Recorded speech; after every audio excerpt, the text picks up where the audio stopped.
Evet Hikmet dayı. Evet abi, nasıl gidiyor? İyi gidiyor. Ayaklarına sağlık. Burası benim fikir otelum.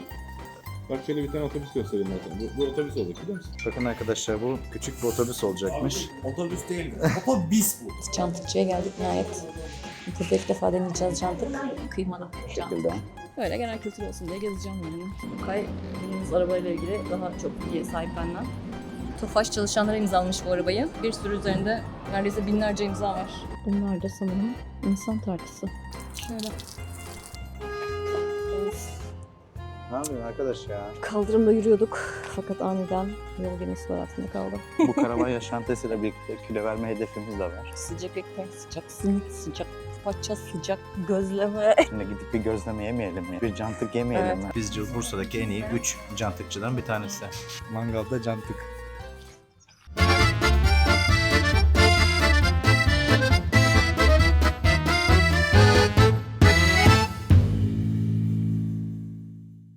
Meraklı gezginler yoldadan herkese merhabalar. Merhabalar arkadaşlar, nasılsınız?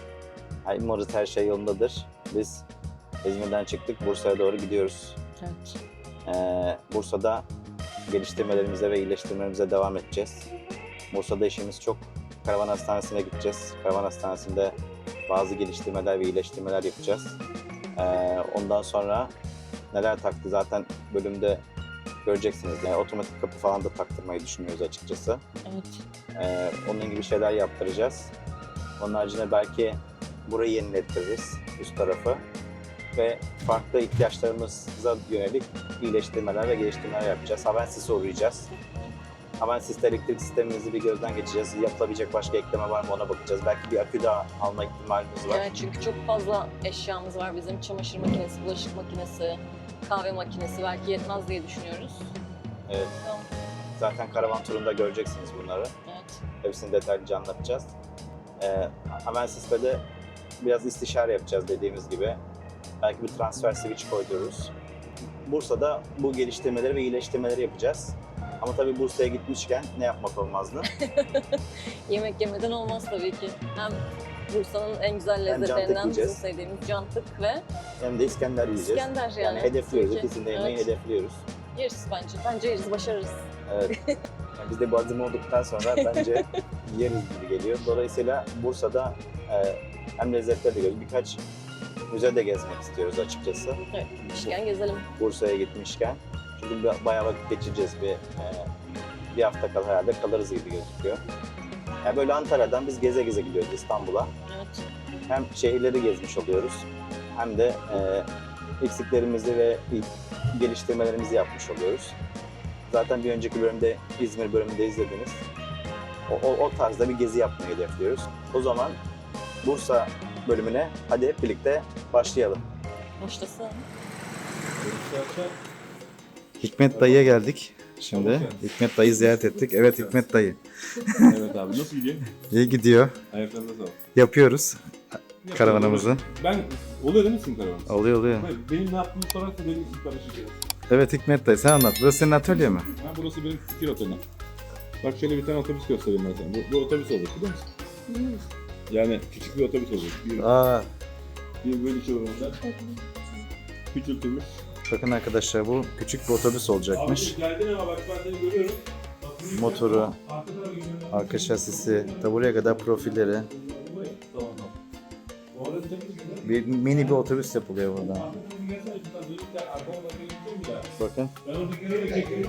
motoru, direksiyonu, tekerlekleri. Hikmet dayının Otobüs. otobüsü. Hikmet dayının Otobüs değil, otobüs. icatları. Bak, otobüs değil bu. Evet, Karavan Hastanesi Kürşat'la Otobüs değil bu. Otobüs bu. otobüs. Çünkü motorumuz bis. Bis motoru. Evet, çantıkçıya geldik nihayet. Burada ilk defa deneyeceğiz çantık. Burası fırın aynı zamanda. Yani çantık fırını. İnsanlar genelde paket yaptırıp evine götürüyor galiba ama yine masa sayısı da gayet yeterli. Şimdi bakalım, siparişimizi verdik, bekliyoruz. Evet, çantamız geldi. Şimdi tadına Evet. bakacağız. Kıymalı Bu çantık. şekilde.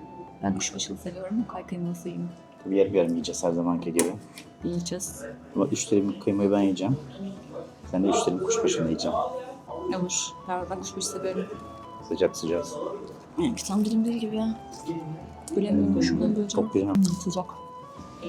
Islaklık falan çok güzel. Abi yumuşacık. Islak ıslak ve Islak. çok güzel tadı lezzeti. Bayağı güzel. Gerçekten tam fiyat performans ürünü. Ve fiyatı gerçekten çok uygun, onu söyleyelim. Kıymalı cantık 75 lira bu arada. Evet, baklavalarımız da geldi. Şu şekilde. Meşhur cantıkla beraber meşhur tatlısı baklava. Hadi bakalım sen. Daha güzel. Cevizden. Yalnız gelenler olayı 11'den, 15 taneden, 18 taneden ölçüyorlar ya. Biz böyle bir tane gidelim. Biz birer daha önce. Gelen 15 tane at abi, 18 tane at abi şeklinde geliyor herkes.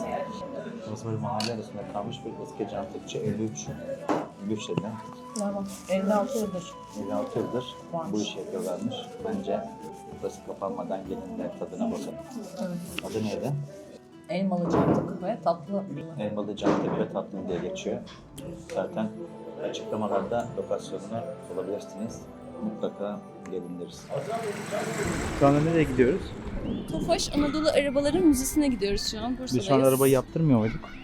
Biz şu an arabayı yaptırıyorduk fakat hafta sonu araya girdiği için biz de ara vermek zorunda kaldık. Bugün de hava çok güzel olduğu için kendimizi sokaklara attık. Karavanımızı çekecek bir yerde bulduk. Şu an Bursa'nın sokaklarında geziyoruz. Galiba ücretsiz bir müze. Bakalım gidince göreceğiz. İçeride arabalar varmış. Gerçi benim çok ilgimi çekmiyor arabalar. Okay'ın daha çok ilgisini çekiyor böyle şeyler. Arabacı olduğu için. Arabacı. Arabacı başı. Arabacı tayfa. Arabadan anlayan birisi olarak. Arabacı Ben tayfa. de böyle genel kültür olsun diye gezeceğim yani. Müzede görüşürüz.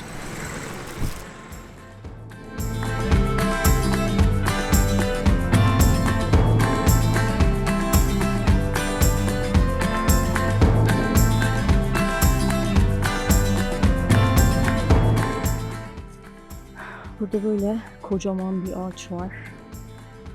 Gökyüzüne doğru uzanıyor. Gövdesi bayağı bir kalın. Çok büyük. Alıp açmış kendisi. Şimdiye kadar gördüğüm en büyük ağaçlardan. İlk arabamızı bahçede gördük. Fiat Doblo 4x4 Sandstorm.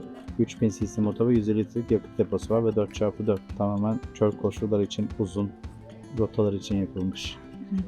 Yani Dakar rallisi ne koşar bu araç.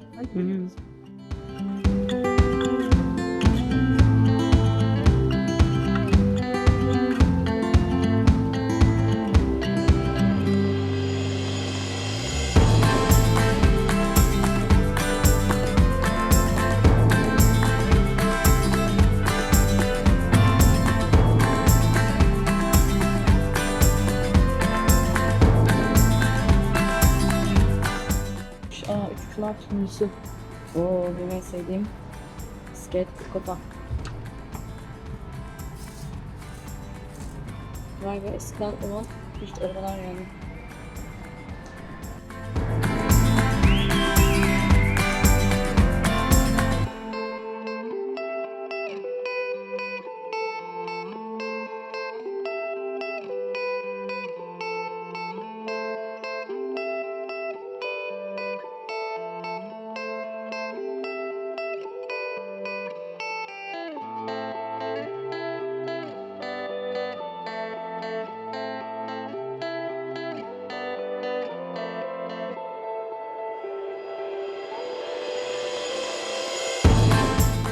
Bu tarafta yine öküz arabası. Ben küçükken bunları hatırlıyorum. Bizim köyümüzde de vardı ve Kaan deniyor öküz arabasına.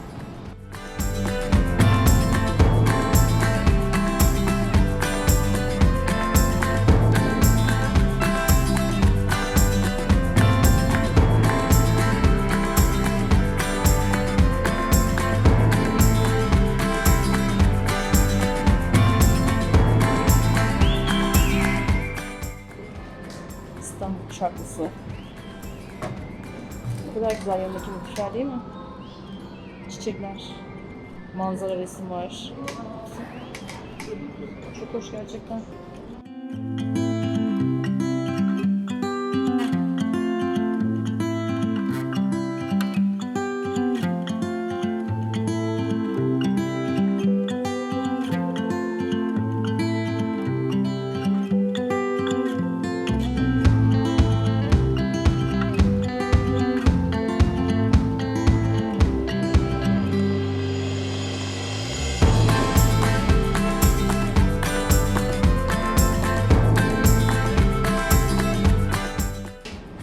el arabası.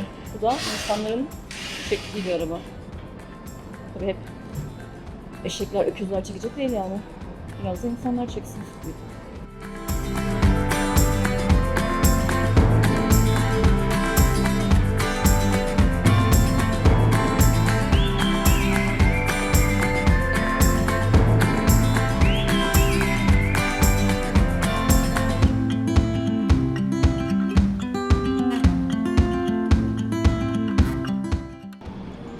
İlk Murat 124. Şasi numarası 000001. Sonra ilk Murat 131. Bu ise Transformers gibi olmuş. Bir aracın parçaları bunlar. Bu da 1 milyon önce otomobil. Tempra 94 model. 131 Kartal. Ve meşhur tipo, son tipo. Bu da son Uno. Hürriyet gazetesi kuponla verirdi. Biz annemle kupon biriktirdik bunun çekilişine katılabilmek için. O Uno çıkacaktı ama bize hiçbir zaman Uno çıkmadı. Bu da son tipo. Tipo Uno'dan her zaman daha iyiydi. Tipo bir üst paketiydi yani bir üst araçtı yani tipo Uno'da. Uno ise Türkiye'de çoğu kişi bir kere kullanmıştır. Bunlar Linea, Fiorino. Linea. Bu da 2012 yılındaki 2012 model Fiat Doblo ya da Fiorino. Tofaş çalışanlara imzalamış bu arabayı. Bir sürü üzerinde neredeyse binlerce imza var.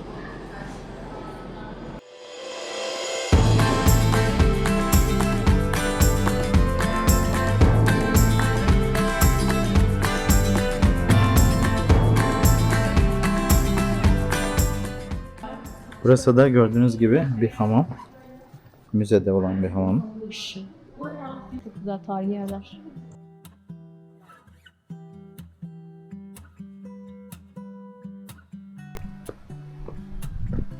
Burada bir şey yapmışlar.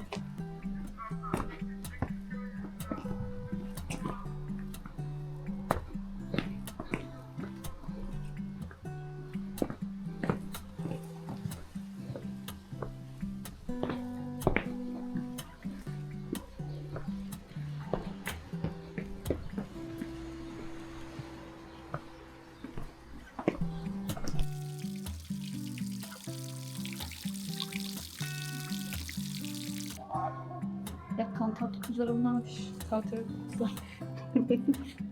Kantayı full kaçırdık. O deyim oradan mı geliyor? Tabii ki. Yani abarttın anlamında mı? Evet, kantayı full kaçırdım.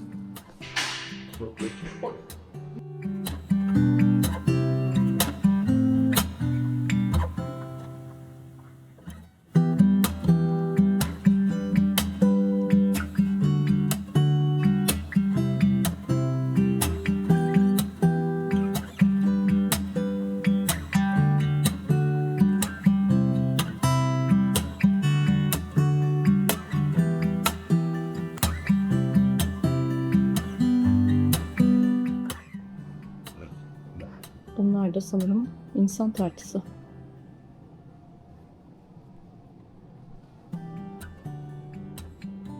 Takıl test terazisi. 50.000 liraya çalışır. Yanında 3-0 atmadan önce.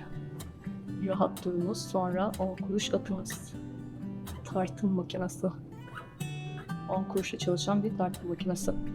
Öyle bayağı farklı ve güzel bir şey aslında. Yine bu da benzer şeyler yazıyor. Rahat durunuz. Sonra 5 kuruş atınız bu. 5 kuruşla çalışan makineymiş. En fazla çekiri 145 kilo. En az da 100 gram. Vay be, bayağı hassasmış aslında. 100 gram tartması. Böyle bir tartmanın bayağı zor. Ben hatırlıyorum. Bu eczanelerde vardı eskiden. Şu ortadaki ağırlığı hafifleterek dengeye geldiğinde ağırlığınızı ölçebiliyorsunuz. Bir nevi su terazisiydi. Bu ne ölçüyor bir fikrim yok. Yabancı bir markası var. Bilenler yorumlara yazabilir. Boy ölçerli baskül. Bunda da hem boyumuzu ölçüyoruz. Seca markası da Seka diye okunuyor sanırım. Hem boyumuzu ölçüyoruz hem kilomuzu. Böyle çok farklı tartılar var. Bu da sanayi kantarıymış. Şöyle. Burada böyle farklı şeyler var. Burada posta terazileri var. Tabii ki gönderilen her bir mektup, evrak. Onların bir de ağırlığı önemli olduğu için zaten onlara göre fiyat biçiliyor. Bunlar askı kantarlar. Osmanlı döneminden. Muhtemelen pazarlarda meyve, sebze, tahıl, bakliyat satarken kullanılan tartılar. Bunlar tek taksimotlu kantar. Çok fazla çeşit varmış gerçekten. Avrupa'da kullanılanlar, Osmanlı'da kullanılanlar. Burada da bir oyuncak arabayı takmışlar. Bayağı bir ağırlık koymuşlar fakat araba daha ağır gelmiş. Yani buradaki anlatmak istenen şey bir aracı ne kadar hafif yaparsanız o kadar yakıt tüketimi az olur. Malzeme süratleri fazla olur, karbon salımı az olur, hızlanması daha hızlı olur. Bunların hepsini yapmak istiyorsanız eşit hafiflik, yani bir aracı ne kadar hafif üretirseniz o kadar performansı yüksek olur ve daha az yakıt tüketir. Evet, Okkay'dan bilgileri aldık. Burada ok ağırlıkları var.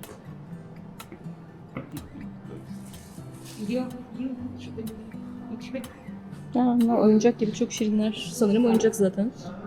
Değil mi? Plastik. Çok şirinler şunlar.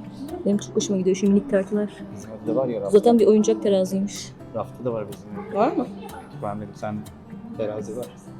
Peki ağırlıkları var mı? Küçük bu kadar. Anne, Evet, tamam. biz buraya geldik. Yumurta için bile bir terazi yapılmış. Çok ilginç. Yumurtayı tartıyor.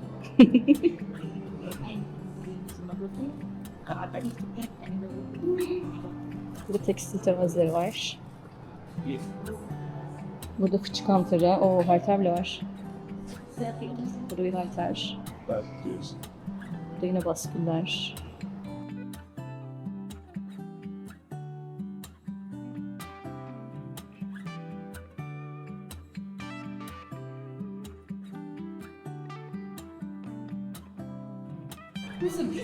Burada kurumun uzunlukla ilgili bir tablosu var. Burada da havai teraziler. Şarkül. Şarkülü kaymak diye bir deyim vardı. Askı kantar. Yine kantar topuzlarına geldik. Kantarın topuzunu kaçırmak. Burası çok güzel olmuş. Baksana şuraya. Sanat eseri gibi. Devam ediyoruz. Bunlar da dirhem ağırlıkları. 2 dirhem bir çekirdek. Ağırlıklarla ilgili ne kadar çok deyimimiz varmış. Yine burada askı kantarlar mevcut. Başka şu tarafı da gezelim.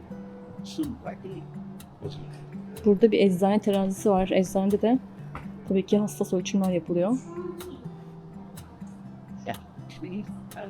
Burada banyo tartıları, terazi, baskül. Bunlar da ahşaptan yapılmış. Çok değişik teraziler, tartılar var. Burada bir dükkan terazisi. Şu anda karavanımıza camiden suyumuzu dolduruyoruz. Anlat bakalım. Suyumuzun bir deposu boşaldı bugün ilk defa. İşte bir depomuz. Ve markete giderken yolda bir su kaynağı görünce doldurmak istedik. Sadece ilk defa dışarıdan su alıyoruz bu arada. Şimdiki gördüğümüz musluğa. Musluklarımızdan hortumlar kendi kendine duruyor ama burada birazcık kaçak var. Ama olsun, yapacak bir şey yok. Karavancının acelesi olmaz demişler, o yüzden dolana kadar bekleyeceğiz. Hava da güzel bugün şansımıza. Bugün ve yarın hava güzel olacakmış. Güneşli güzel bir hava var bugün. Bizim süreden sonra. Dün akşam da bayağı bir yağmur yağdı. Bakın suyumuz dolana kadar biraz bekleyeceğiz. Burada arabamızı güzel çekebildik. Hiçbir demir, işte ne bileyim Ne denir ona? Parmaklık herhangi bir şey yok. Bayağı uygun yere denk getirdik arabamıza. İlk seferden çok şanslıyız yani bence. Her zaman böyle güzel denk gelmez. Şu an suyumuzu dolduruyoruz. Şu arkadaki depomuz mu olacak? Arkadaki depo dolu zaten. Üstteki depoyu dolduruyoruz. İçerideki depo doluyor. Peki. Ben daha bunları yeni öğreniyorum. Bu tür teknik Bu bilgileri. ilk camiden aldığımız su olacak. Hem ilk camiden hem de ilk dışarıdan sayılır. Sonuçta diğer suyumuzu karavan bahçesinden almıştık. Şöyle bir hortumumuz var. Bu şekilde. Makaralı sistem. Bu hortum işlerimiz sayesinde kendi kendine duruyor. Hem musluk kaynağında hem arabamızın girişinde. Bunlar güzel özellikler yani. Herkese kullanışlı şeyler.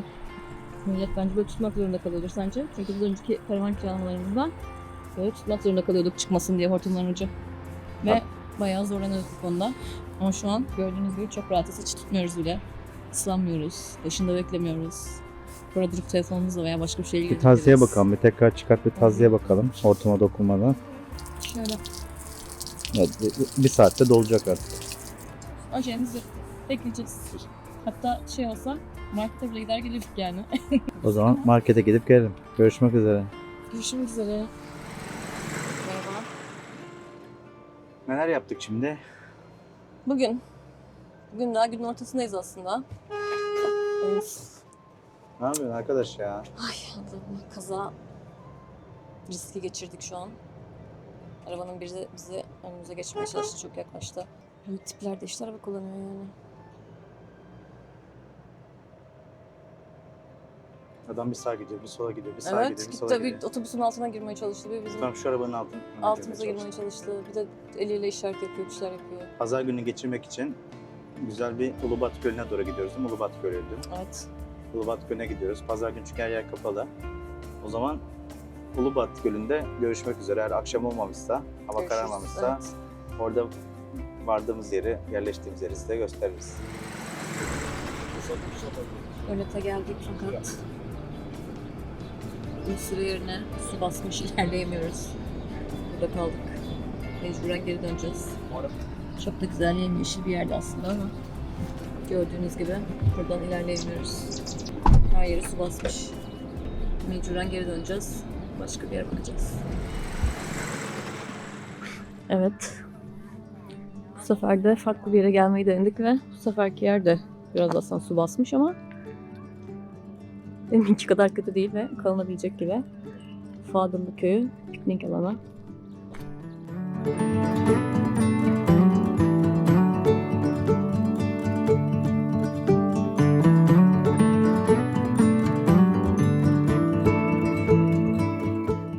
Böyle. Burası futbol sahasıymış. Burayı da su basmış. Gölde birleşmiş. Burası gölde birleşmiş. Köpeğe bak, tutalım. Köpek şu an futbol sahasında geziyor.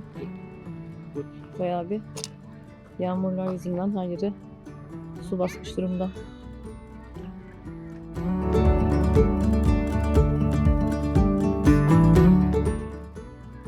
Manzaramız güzel.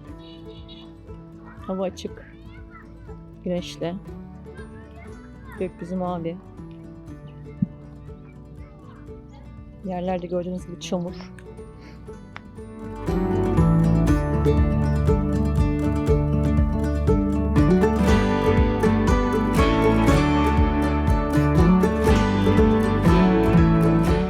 Bir köpekle karşılaştık. Bir şey yapacaksın yani. Kameradan korktu kaçıyor. Teşekkür ederim. Tamam. O güneşe bak.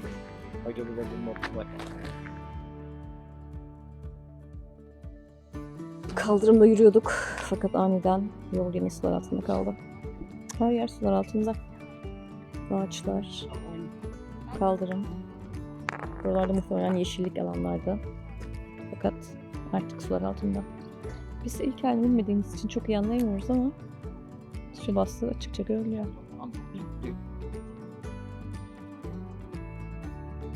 Yol üstünde böyle çiçek açmış bir ağaç bulduk.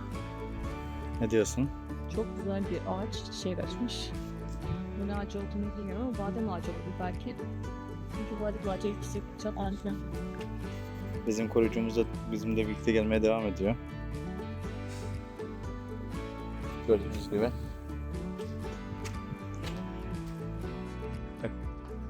Evet, çamurlu yolda yürüyoruz. Gördüğünüz gibi her yer yine sular atlılar. Buralara topraktan set yapmışlar. Burası bir hayvan üretim çiftliği. Burayı su basmasın diye. Karşıdan da bir araba gelmeye çalışıyordu fakat gelemedi, geri döndü. Ama zaten biz de galiba buraya kadar yürüyebilecekmişiz. Bayağı hatta bence fazlasını yürüdük çünkü her taraf çok fazla çamur. Ve burası Longoz Gördüğünüz ormanlarına gibi- besliyor. Su basan ormanları var ya, Longoz ormanları. Evet. İğneada'da gördüğümüz. evet, Su basan ormanları gibi, Longoz gibi olmuş burası. buradan ancak yüzerek geçilebilir yani. Giderek supla da geçiyor. Supla da geçilebilir. İşte o kayın deneyebilir ama suplamız yok. O yüzden deneyemeyeceğiz. Her yer çamur. Ayakkabılarımız da çamur oldu. Olmadı aslında. Bir tek tabanı çamur oldu. Onu zaten tepsine daha. Tepsimiz varmış. Ha, balıkçılara da gelmiş. Buraya balık var. gelmiş. Balık tutmak ister misin? Ya kurban ya balıkçılara kadar gelmiş. Bence kurbağadır. Bir sürü ördek gibi. Bu deniyor bu hayvanlara tam bilmiyorum. Küçük hayvanlar var güzel.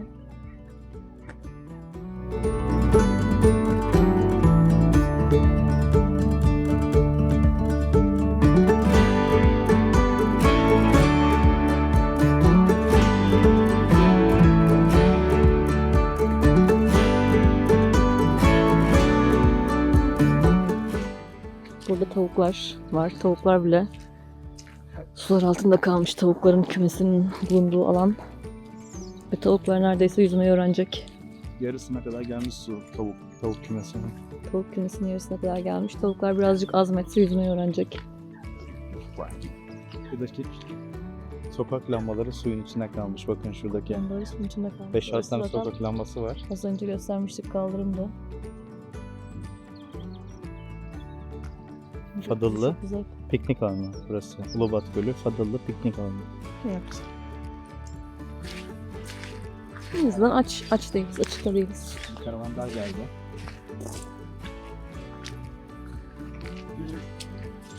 Şu an duyduğunuz yol bu şekilde. Evet.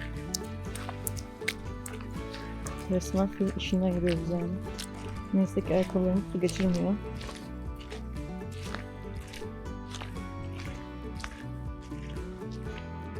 Şimdi yazarımız böyle. Bir çekme karavan daha geldi. Bizim bulunduğumuz alana. Ötekiler yakıt çıktı. Böceğin de var ama daha kullanma. Şu an bir drone çalıştırdı. Bizim de var drone'umuz ama henüz paketinden bile çıkartmadık. İlk önce kameramızı deniyoruz. Daha sonra drone'da geçiş yapacağız. Evet. Bakalım bugün nasıl bir manzaraya uyandık.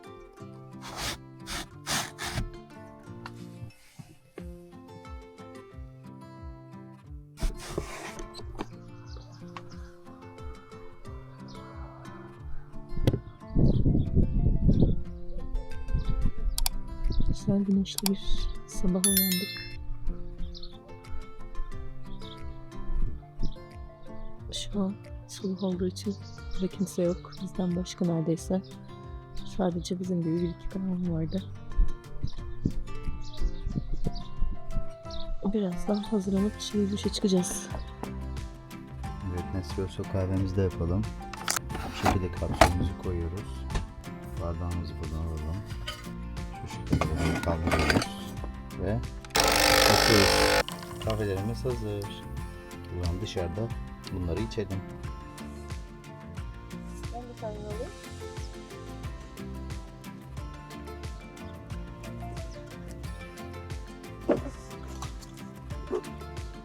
Dün burada kaldık. Karavanımız da bu şekilde. Kaldığımız yerde burası. Şöyle gösterelim. Bir park alanı. Ulubat Gölü'nün tam yanında. Bu şekilde.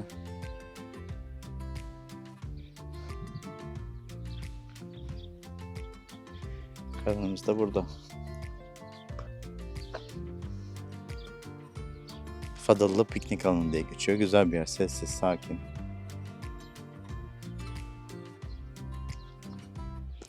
Bu şekilde park alanı var. Sahile geldik.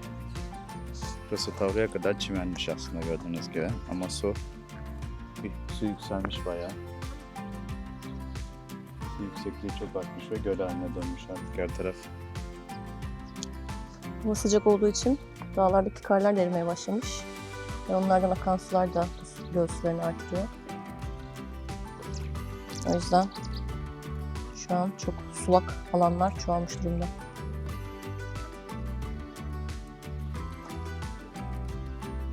Evet, nasıl bir yer? Sessiz, sakin. Sessiz, sakin. Pazar sabahı olmasına rağmen henüz kimse gelmediği için, karavancılardan başka kimse olmadığı için çok güzel bir sessizlik, huzur hakim buraya şu an. Kuş çıkıltıları, doğanın sesi. Göz zaten durgun, ondan herhangi bir ses çıkmıyor. Çok hoş bir ortam var şu an burada. Kuş gözlemcileri geliyor değil mi? Kuş gözlemcileri geliyor, kayığı olanlar gelebiliyor. Fotoğraf çekmeye gelenler olabiliyor. Fakat şu an çok az insan var ve çok huzurlu bir ortam.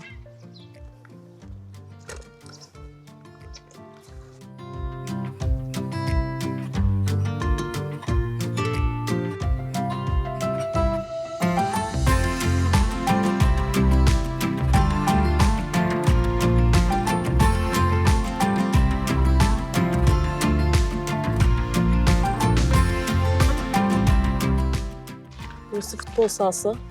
Burası da sular altında kalmış.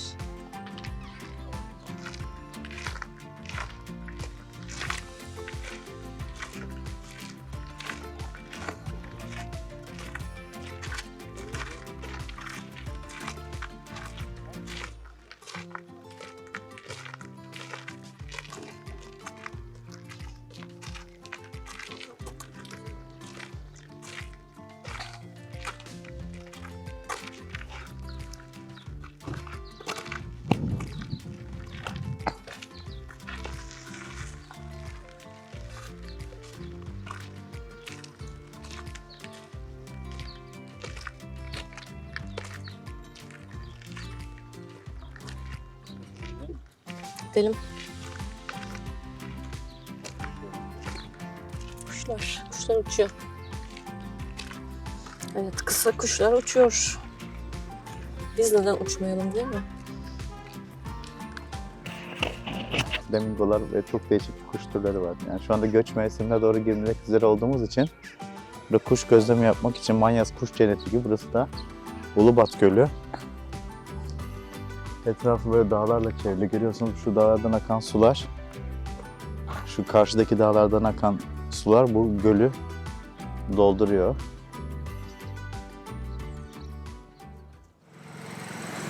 Şu anda köye doğru yürüyoruz. Fırın mırın varsa belki bir şey alırız. Fadıllı köyü. Belki sıcak ekmek alırız. Güzel kokular geliyor ama muhtemelen bu kokular evlerden geliyor. Senin gibi bir şey var mı Sıcak bilmiyorum. ekmek alır mıyız sence? Sıcak ekmek, sıcak simit, sıcak paça, sıcak gözleme. Bir şey bulursak alır mıyız köyden? Bir şey olursa alırız çünkü köy yerine falan şeyler ama o zaman güzel olur. Köylük yer güzel oluyor. Daha doğal. Değil mi? Evet. Şimdi korkuluk veriyoruz. Daha doğal, daha lezzetli. Havası, suyu, her şey daha güzel. Sabah yürüyüşümüz ya da gittiğimiz her yerde sabah yürüyüşümüzü yapacağız bu şekilde. Gittiğimiz yerlerde mutlaka yarım saatte olsa. Uyandıktan sonra güneşli hava zaten. Ben şöyle makale okumuştum. Yaz kış fark etmeksizin öğleden önce, saat 12'den önce dışarı çıkıp güneşli havayı almak gerekiyormuş. Güneşin vücudumuza nüfuz etmesi gerekiyormuş. Vücudumuzu uyandırmak için ve daha sağlıklı olmak için. Şu anda da köyde bu şekilde bir köyün içine bir yürüyüşe çıktık. Köyün merkezine doğru gidiyoruz aniden. Hedefimiz bundan 365 kez yapmak. Evet, çünkü daha sağlıklı bir hayata kavuşmak istiyoruz. Hem sabah hem öğleden sonra. Hem vücudumuz hem ruhumuz daha sağlıklı olsun diye bunu yapmaya devam edeceğiz. Şimdi söz vermeyelim ama bu karavan yaşantısıyla birlikte kilo verme hedefimiz de var. Evet. Form tutma, kilo verme. Hatta İstanbul'a gidince ağırlıklarımızı da alacağız. Ve daha sağlıklı yaşam, daha sebze, meyve, Ağırlıklı besleneceğiz. protein, ağırlıklı paketli gıdalardan mümkün ve uzak durmak, karbonhidrattan, yerel lezzetler haricinde diye parantezde özellikle belirtelim. Evet. Hariç uzak durmak. Çünkü çok güzel yerel lezzetler. Şimdi gidip bir gözleme yemeyelim mi yani bir köyde ya da bir cantık yemeyelim Evet, mi? veya oranın yöresel herhangi bir tatlısı yemeyelim yani. Niye yaşıyoruz ki? Yani Arada sırada bunları da yiyeceğiz. hayatımıza dikkat ederek onları yeme şansına sahip olacağız. Yani onları yiyebilmek için diğer günler daha dikkatli Yani miktarına da dikkat edeceğiz bir de. davranacağız. Paylaşacağız. Yani ne kadar dikkat edersek onları yeme hakkımız o kadar olmuş olacak. Yoksa bir yandan da kilo vermeyi hedefliyoruz işte. Bakalım hedefimize ulaşabilecek miyiz? Biraz biraz karavancılık hayatında hızlıca bir şeyler yapılıyor. Genellikle karbo ağırlıklı oluyor. Biz de öyle yaptık şimdiye kadar. Pratik şeyler tercih ettik. Ton balığı, sosis, hamburger, işte ne bileyim. En hızlı Daha ne hazır olacaksa, gıdalar aldık çünkü zamanımız yoktu. en hızlı ne olacaksa onu yapmaya çalışıyorsunuz. Normalde Onu öyle yapmamak lazım. yapmayacağız. Normalde çiğ et alıp onu pişireceğiz yani. Mesela gidip de hazır yapılmış köfte, hazır yapılmış nugget almayacağız. Köy camisine ulaştık. Hadi şu etrafta gösterelim. Köy buradan itibaren başlıyor. Şimdi birkaç evle birlikte bu tarafa doğru bir sokak var. Asıl merkez burası. Bu tarafa doğru. Tabii biz karavancı olarak ilk çeşme arıyoruz. Herhangi bir durumda depomuzu doldurmak Zaten istersek. burada benim okuduğum kadarıyla bir tarihi bir çeşme varmış. Yenilenmiş ama yine tarihi özelliklerini hala koruyormuş. Bakalım onu görebilecek miyiz? Tabii buradan Köy meydanında oluyor bu tür şeyler. yukarıdan hortumu atarak. Yapabileceğim de bir şey var mı? Bakın şurada kapı var herhalde. Yandaki kapıdan kapı varmış. Şuradan hortumu çıkarıp şuraya park edip suyumuzu alabiliriz mesela. Bakalım. Ama bizim en sevmediğimiz musluk başı tipi. Aa, Buna bir şeyler buna Duş. takılıyor. Ama şunu çıkarıyorsunuz. Bunu çıkarıp bizim bir aparatımız var. duşlarda var lan. Hocam takmışlar. Bunu çıkaramadım ama onu çıkarıp onu takıyorsunuz. Bu da Bu vidalı maliyeti bu. daha fazla değil mi ya? Şimdi bunu takmışlar acaba. Bütün musluk kolay mı bakalım? Dön bakayım şöyle dolaş. Belki farklı olan vardır. Hepsi aynı. Sıcak soğuk yapılmış çünkü. Hmm. Aslında normal musluklar da sıcak soğuk oluyor ama. Sıvı sabun da konulmuş. Temiz, güzel. Evet, sıvı sabun da var. Gayet temiz Görüşmek bir üzere. şadırvan. Çeşmeyi bulduk. Bu çeşme üzerinde pirinç boruları hala duran 3 kurnalı bir çeşme. Günümüzde yenilenmiş fakat tarihi dokusunu hala koruduğu söyleniyor. Fakat ben çok tarihi bir şey göremedim açıkçası. Çünkü mermerle kaplanmış. Ama köy çeşmesi. Böyle bir Adalı çeşme. zeytiniyle meşhur. Bir de sol tarafta soğan mı acaba? Olabilir. Böyle. Bunlar da pirinçmiş. Şuraya doğru akıyor. Böyle. Oluk var. Kullanımda olan bir Köy çeşme. meydanında balık var diyorlardı. Gerçekten de Aa, köy meydanında balık satılıyor. Bunlar gölden çıkan balıklar değil mi? Cinsi ne? Sazan mı? Alabalık mı?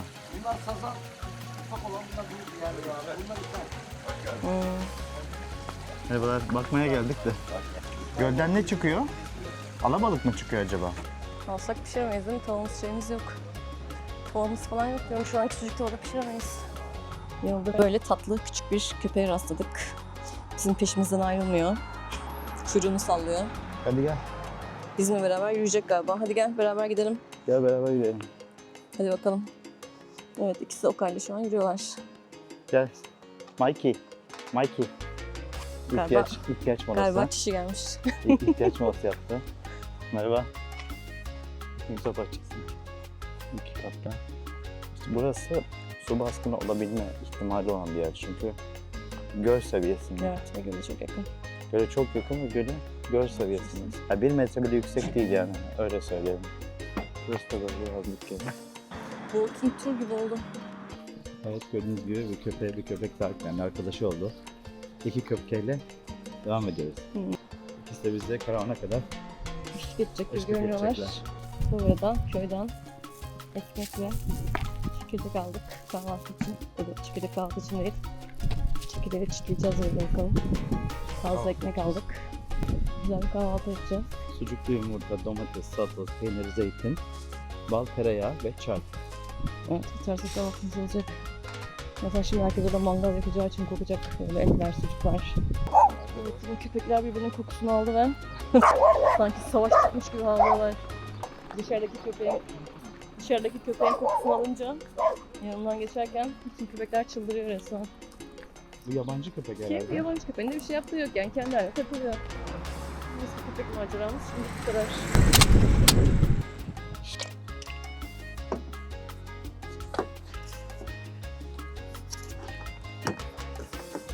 Burası da karavanımızın üst tarafı. Arka tarafta 28-28 sekimiz var. Ve bir tane klimamız var, EvaCool. Burada da 3 tane panelimiz var, görüyorsunuz. 2 tanesi dikey olarak yerleştirdik, bir tanesini yatay olarak yerleştirdik. Bir de burada da Erhimi'nin uyku kliması var, 40'a 40. Ön tarafa da çamur paletlerimizi yerleştireceğiz.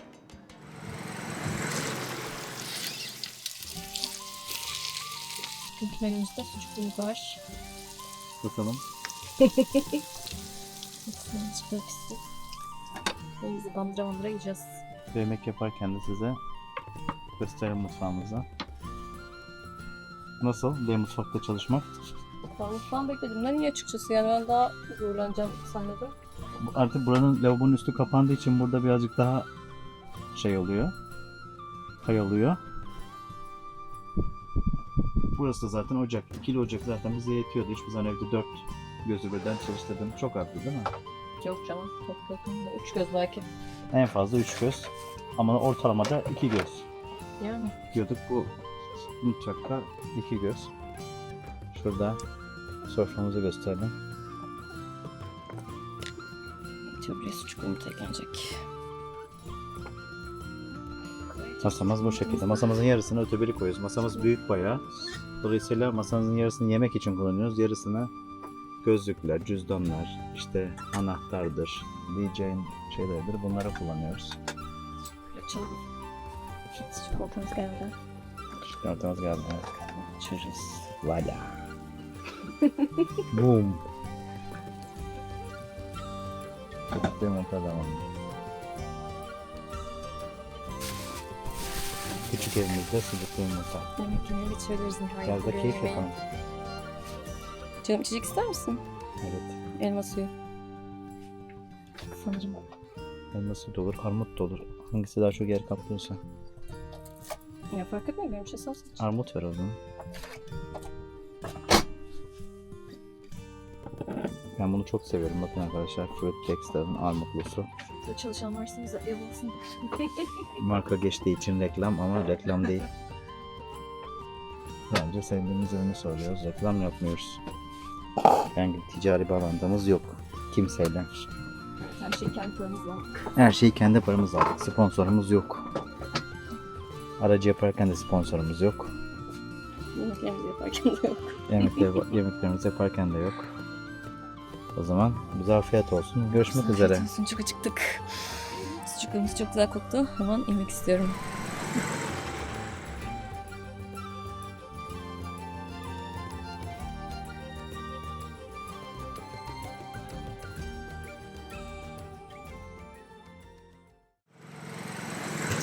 Şu anda Acıdayı Cantık salonundayız.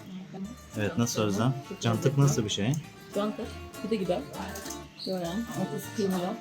Şöyle koşup pideler. Çok lezzetli. Acıdayı Cantık salonu. Biz Bursa'daki en iyi 3 cantıkçıdan bir tanesi. Birisi kardeşler, diğeri Elmalı Fırın. Burası da 3 numara. 4 numara daha var ama o biraz pahalı. İsmi neydi? Otobana çıkış, bayağı yakın çıkışı. Burası çok güzel bir cantıkçı, tavsiye ederiz. Otopark da var çok yakında. Oraya da park edebilirsiniz. Panorama Müzesi'ne 8 dakika yürüyüş mesafesinde. Ulu Cami'ye de 7 dakika mesafede, tam merkezi yerde. Hurma tatlısı değil mi? Bağdat hurma tatlısı burada. Evet, Bağdat hurma tatlısı bunun adı. Nasıl bir şey? Hurmaya benzemiyor ama yani böyle içine uğraşılıyor. Yani neye bağlı bilemedim. Şekerpare gibi mi? Şekerpare olabilir. Hurma. Ya da şam... Neydi şam? Neydi? Yarısını yiyeceğim ben yemeyeyim. Yarısını Yarısını nasıl böleceğim? ısıracaksın, diğer yarısını bana vereceksin. Evet, buradan da böldüm ben. Şuradan da böldüm. Evet, şu anda UEG'deyiz. Şoför kısmının üstünü kaplattırmak için renk seçtik. Neyi seçtik buradan? Açık renk seçtik. Ters bir şey seçtik yani ama burada yüzün keyifli. Burada bir sürü kartela var. Çok büyük bir yer. Çok büyük otomotiv markalarının aynı zamanda orijinal ekipman sağlayıcısı. Hem tavan kaplama, hem koltuk kaplama, hem de tavan kaplama olarak çok büyük bir yer burası. Buradan şimdi seçtik. Kartlarda bu şekilde bir sürü renk var. Binlerce, yüzlerce renk var ve çok kaliteli malzeme üretiyorlar. Gördüğünüz gibi biz de aracımızın tavanına, şoför mahalline böyle bundan kaplattıracağız. Karavan Hastanesi aracımıza uğraşmaya devam ediyor. Aracımızı güzelleştiriyorlar. şeyi ya, o şimdi sen yardım bak. Acaba da lazım. Da bu bizimki gördüğünüz gibi renk olarak açık renk seçtik daha Ferah. ferah göstersin diye. Anlat bakalım rengimizi. Rengimiz açık renk. Yani bilmiyorum bej mi denir, ekru mu denir. Hı hı.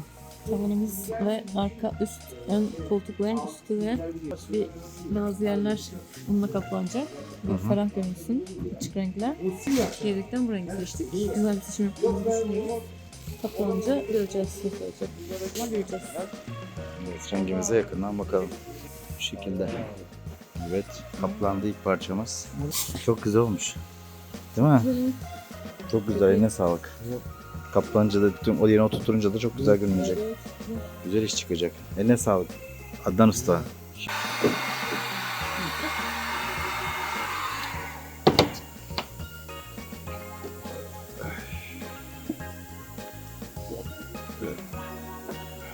Köşe oturmamış köşe. Abi köşe faturaya bastırdı. Fatura çıkardı.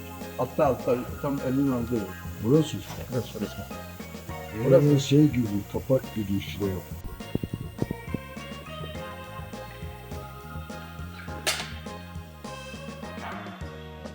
Evet, elektrik sistemimizi size tanıtmak istiyoruz. Hepsi bir aradayken. Şu MPPT'miz gördüğünüz gibi güneşten gelen enerjiyi, güneş panelinden gelen enerjiyi aküye depolamaya sağlıyor. 60 amper. Bu DC-DC'miz enerjinin alternatöründen gelen enerjiyi aküye depoluyor. Bu da 40 amper. Bu da 80 amperlik radyatörümüz. Bu da 220 volttan gelen enerjiyi aküye depolamaya sağlıyor. Yani akümüz 3 şekilde şarj oluyor. MPPT güneş enerjisi, DC-DC alternatörden yani araba çalıştıkça gittikçe şarj oluyor. Bu da 220 volttan şarj oluyor. Toplam 3 şekilde. Bu da gördüğünüz şey transfer switch kutunun içindeki. O da inverter açık diyelim. 220 voltu taktığınız zaman arabaya direkt otomatikman invertörü devreden çıkartıp 220 voltu direkt dışarıdan gelen elektriği prizlere dağıtıyor. Ve otomatikman radyatör aracılığıyla bu siyah cihaz aracılığıyla 220 voltun aküyle doldurulmasını sağlıyor. Hani inverterle gerçek 220'yi şebeke 220'sini ayıran bir cihaz. Şu büyük aletse, gri aletse, yeşil gri aletse inverterimiz 3000 watt. Karavanın içerisinde 220 watt cihazları kullanmamızı sağlıyor. Bu Ebenspire'imizin Hidronik'in açma kapama tuşu. Gördüğünüz gibi. Sonra şu MPPT'miz. MPPT'nin ekranı daha doğrusu. Bu DC-DC'nin Bluetooth modülü. Cep telefonundan kaç amperle şarj olduğunu görüyoruz. Bu derecemiz. Dışarıya içeri dereceyi görüyoruz. Burada 3 tane 200 amperlik lityum demir fosfat akümüz var. Yeni aldık bu aküleri. Gördüğünüz bunlar takılacak. 600 amper enerjimiz oluyor sıfır akülerle. Bunlar da kontrol panelimiz. Tüm ışıkları, tüm inverter'ı, hidroforu açıp kapamaya yarayan aletlerimiz. Bunlar da switchlerimiz. Tüm enerji sistemi gördüğünüz gibi burada. Başüstü dolabımız da bitti. Gördüğünüz gibi kabloları bunun altına gizledik. Üzerinde bir tane tahta var. Bu şekilde bir sürü şey yerleştireceğiz. Üst taraf böyle. Hasan abimiz bize cep telefonumuzu ve gözlük kabımızı koymak için cep yapıyor. El emeği, göz nuru bir cebimiz oluyor. Tamamen custom made. El yapımı. Desen de ama çok güzel bir cep telefonu. Ne diyeyim? Cebi. Çok tatlı. Cepik. Rolling. Evet, şu anda otomatik kapı montajımız yapılıyor. Visa'dan geldiler. Kapımız da otomatik hale gelecek. Şu anda karavan hastanesindeyiz. Ufak tefek son kalan işlerimizi hallediyoruz. Son kapamalarımızı yaptık. Şimdi otomatik kapı yapmıştık. Otomatik kapının basamağını kaydıracağız. Sağ tarafa doğru. Şu anda Kürşat ona bakıyor. Onun haricinde eksiklerimiz tamamlandı bugün. Bugün final yapıyoruz. Yukarıda da güvenlik kameramızı dışarı doğru çıkartacağız. 30-35 santim. Dışarıya çünkü demir koyacağız, uzatma koyacağız. Burada 220 takviyesi yapıyoruz. Akülerimize. Radyatörümüzü dönüyoruz. Burada da offroad lambalarımız yanıyor. Gördüğünüz gibi. Son işlemler yapılıyor. Ufak kapamalar yapılıyor. Şu an tahtası yapılıyor. Tahtasına uğraşıyoruz. Burası yatak olacak çünkü şu çıkıntıdan dolayı tahta tam oturmuyordu. Şimdi tahtayı revize ediyoruz.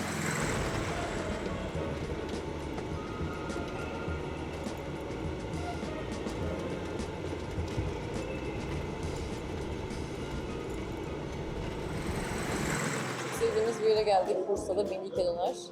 Dönerini Nerede çok Melike beğeniyoruz Döner? ve- Bursa'da. Bursa'da dedim ya, Bursa'da geldik diye. Çok beğendiğimiz bir yer, fiyatları da uygun. Kaçıncı kez geliyoruz? Diğer yerler gibi sıra beklemenize de gerek yok. Valla yani minimum 10 olmuştur diye düşünüyorum. Bursa'ya her geldiğimizde mutlaka uğruyoruz. Bir de sonradan paket yaptırmaya da başladık. Fiyatları bakıyorum. Son geldiğimizde de aynıydı. Hatta yaklaşık yani minimum 6 aydır aynı seviyede. Yeni yılda zam gelmemiş. Bu da güzel bir şey. Bakalım, şu an bekliyoruz. Şu an şıramız geldi. Biz şırayı da çok seviyoruz. Çok lezzetli üzüm şırası. Bakalım İskender'imiz de gelince hemen yemeye başlayacağım çünkü çok acıktım. Aslında açlığımı anlayamıyorum. Aç mıyım, tok muyum bilmiyorum. Biraz açım, biraz değilim. Ben çok açım. Ama galiba açım yani sonuç itibariyle. O zaman yemek gelince görüşürüz. Yemeğimiz geldi. Yemeğimiz geldi. İskender'imiz. Yemeğe başlayabiliriz bence. Ben çok acıktım. İlk lokmaya bakalım bence de. Tabii ki ben yiyeceğim. Ama soğuk biraz neyse. Yani her zamanki gibi gayet lezzetli. Sıramızı yaptırırken tabii lezzet noktalarına da vuruyoruz mutlaka. Oraları es geçmiyoruz sevdiğimiz şeyleri ama karavanda da yemek yapıyoruz. Gayet güzel, ben çok beğeniyorum buranın dönerini. Fiyat performans. 16 günde 4-5 kez dışarıda yediğimizi düşünün. 11 kez de, 11 kez de karavanda yediğimizi düşünün. O şekilde dengeliyoruz. Bazı şeylerde sevdiğimiz çok güzel yerler var. Özellikle mutlaka gittiğimiz, her gün o şehre gidiyorsak mutlaka görürüz. Size hepsinden bahsedeceğiz gittikçe. Oraların tüyolarını, nereye gitmemiz gerektiğini, ne yememiz gerektiğini söyleyeceğiz. Bu uzun yıllara dayanan deneyimler sonucunda oluşuyor. O zaman biz yemeğimize devam edelim. Kendinize iyi bakın. Görüşürüz. Selamlar. Süt helvamız da geldi. Süt helvası bu şekilde. Şöyle göstereyim. Biz İskender'in üstüne mutlaka süt helvası yiyoruz. Ama paylaşıyoruz. Bir tanesi 2 kişiye yetiyor çünkü. Sen ne dersin? Ben daha şırımı bitiremedim.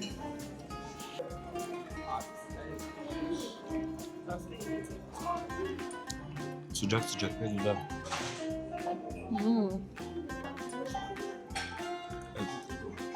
Güzel. Tekrar selamlar. Selamlar.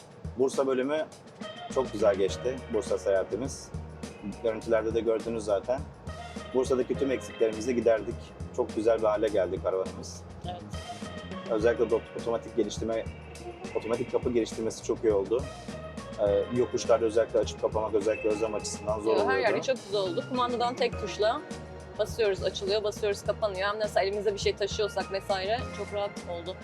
Evet. Eskiden çok zorlayan, böyle bayağı tutup böyle çekmek gerekiyordu çünkü güç uygulamak gerekiyordu. Şu an hiç öyle bir şeye gerek yok.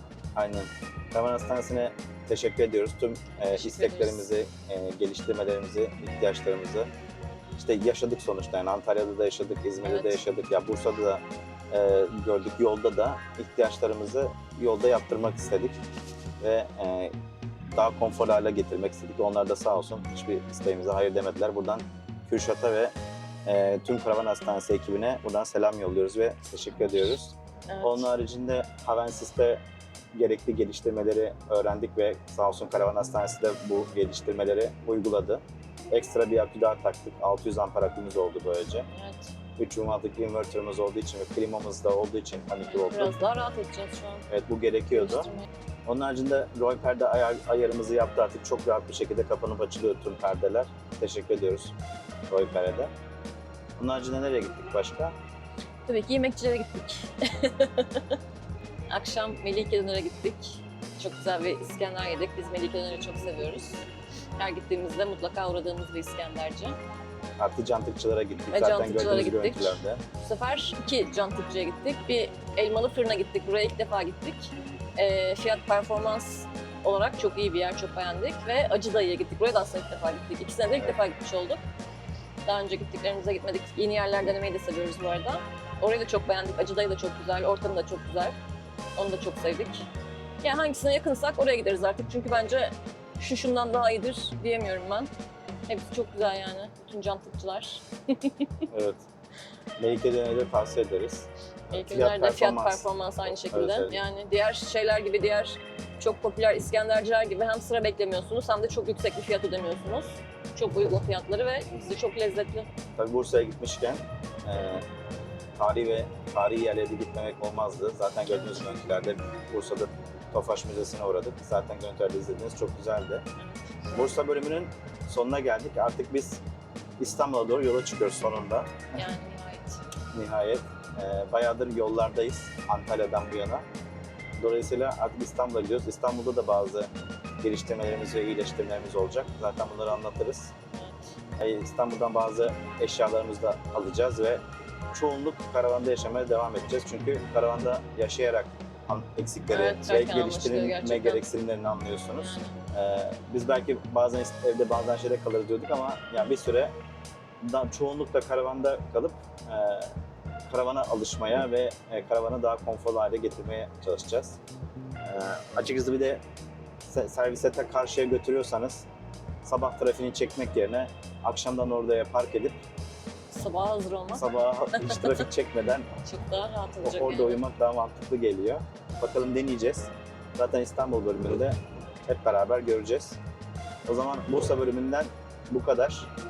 Meraklı gezginler yolda olmaya devam edecek. Lütfen abone olmayı unutmayınız. Bizim için en önemli şey abone Evet. olmanız. Beğenmeniz ve yorum yapmanızı da bekliyoruz. Ama ilk başta abonelik rica edelim.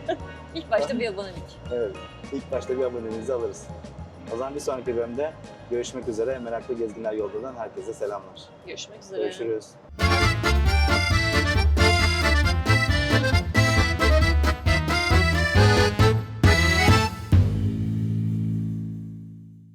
Yine çok yedik ya Bursa'da.